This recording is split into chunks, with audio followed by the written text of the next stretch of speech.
ಕರ್ನಾಟಕದ 14 ಲೋಕಸಭಾ ಕ್ಷೇತ್ರಗಳಲ್ಲಿ ಶುಕ್ರವಾರ ಮೊದಲ ಹಂತದ ಮತದಾನ ನಡೆದಿದ್ದು, ಸಂಜೆ 5:30 ವೇಳೆಗೆ 63.90% ಮತದಾನ ಆಗಿರುವುದು ವರದಿಯಾಗಿದೆ.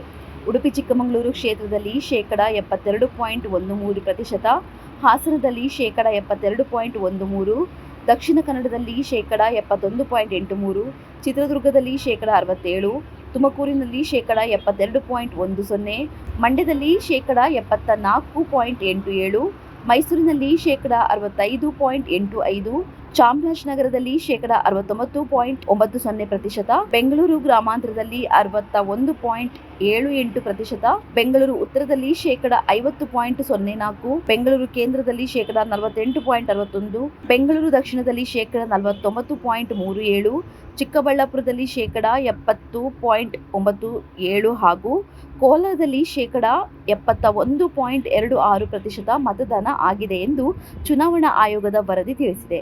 ಇನ್ನು ಕರ್ನಾಟಕದ 14 ಲೋಕಸಭಾ ಕ್ಷೇತ್ರಗಳಲ್ಲಿ ಗರಿಷ್ಠ ಹಾಗೂ ಕನಿಷ್ಠ ಮತದಾನದ ಪ್ರಮಾಣವನ್ನು ನೋಡುವುದಾದರೆ, ಮಂಡ್ಯದಲ್ಲಿ ಗರಿಷ್ಠ ಅಂದರೆ 74.87% ಹಾಗೂ ಬೆಂಗಳೂರು ಕೇಂದ್ರ ಲೋಕಸಭಾ ಕ್ಷೇತ್ರದಲ್ಲಿ ಕನಿಷ್ಠ ಅಂದರೆ 48.61% ಮತದಾನ ಆಗಿರುವುದು ವರದಿಯಾಗಿದೆ. ಹೆಚ್ಚಿನ ಸುದ್ದಿ ಅಪ್ಡೇಟ್ಗೆ ಈಗಲೇ the federal Karnataka YouTube page ಅನ್ನು ಸಬ್ಸ್ಕ್ರೈಬ್ ಮಾಡಿ.